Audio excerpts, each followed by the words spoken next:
Well, hello and welcome to the CDO Magazine interview series.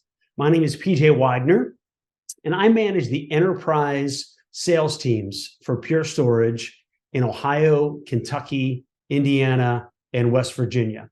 Today, I have the pleasure of talking with Krishna Tummalapalli, the Director of Data Engineering and Visual Analytics for Ohio Health. Krishna, welcome to the program. Thanks for joining us today. Hey, PJ, pretty excited to be here. Everybody wants to have this silver bullet, right? Oh, I'm just going to do this. It's going to fix everything. But not everything's like that. And so there are certain limiting factors when you talk about those third parties. So what are some of those limiting factors and how are you trying to overcome those areas? I mean, there's a lot of documentation out there, but understanding all the capabilities. I don't know from how many years I'm using this iPhone. I don't know. I know the 10% of the functionality that it provides me, or I use, right? So the same way, some of these products that come into the market now, I've seen off late, right? Like every product can do more things. Now, first trying to understand and positioning those capabilities from an enterprise perspective in terms of saying what all I would want to use this capability for, so that I also do app rationalization, right? I don't have like 10 applications doing the same thing sitting across the organization, right? So that's the biggest challenge that we face. The second piece is also about the knowledge, right? Like I think that's a differentiator. Products which can make themselves more, I would not call it self-service, but self-service for a technician, someone who understands the technology well. Can they, to some extent, know how to use the tool or support the tool and go back for actual exclusive support as needed? And customer service will be the differentiator, right? Like, if I think about, the AWS and where AWS had the cutting, I think the differentiator from AWS and other cloud is more with their customer service than I think truly with the capabilities, right? You can get on a call anytime and someone in 15 minutes would walk you through whatever you are trying to accomplish. Yep. I think other clouds, obviously, I'm not vouching for one cloud versus the other. But I think that customer service in terms of helping your customers to quickly understand the capability and implement it, I think that's another challenge we need to look into while selecting the product. Excellent. So talk to me for a bit about your vision for the future of Ohio Health. So what does the data management and analytics roadmap look like from your perspective? This is my first stint at Ohio with healthcare. Right, I've been heavily in the finance world. I think that healthcare is probably another industry where you, on a day-to-day basis, you make decisions on data, right? Like, when you go to a physician, they look at your biometrics, they look at a lot of your stats coming out, your heart rate, your blood pressure, a lot of things are driving their decisions and they are very important, right? But when you look at the data side, or how this I think you were mentioning it earlier, like this tons of data that we create out of these devices that we have. I don't think we have figured out the right way to be able to leverage or generate intelligence out of this data and put it back to operations. Mm-hmm. Right? How can I leverage this intelligence to serve better? Right? Have to be more efficient. Become a more patient friendly. Right? The cost. Healthcare is obviously facing the pressure of increasing costs. How can I use this data to help bring those costs down?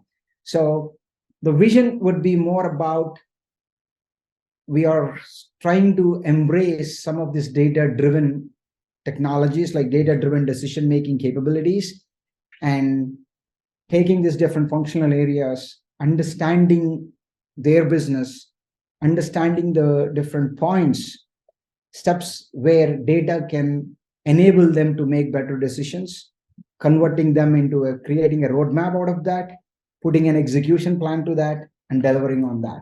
I think that is I can see that to be the next 3 to 5 years of our journey. Yeah, it's a good summary.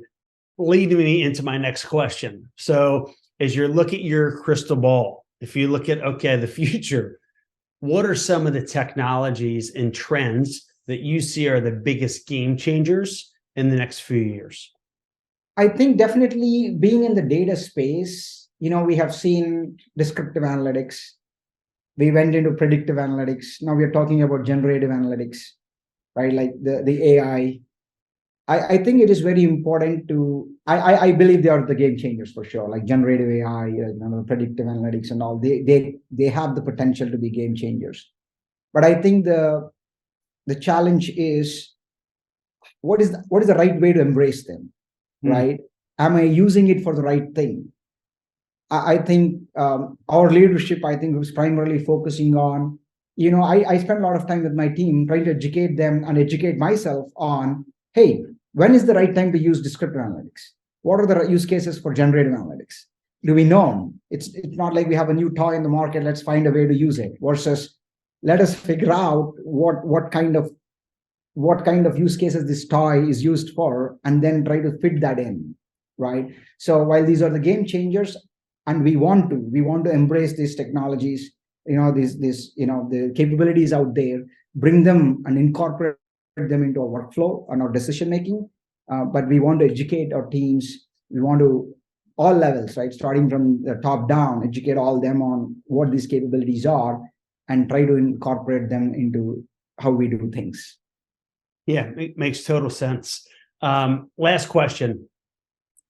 Speaking of the generative AI, are you guys getting any questions from the physicians or any providers internally saying, hey, how can we leverage this better? Or are they more old school, like, hey, you know what, that's why we went to school, we don't need to leverage any of this, Gen AI? Like, what's the feedback you're hearing from the staff?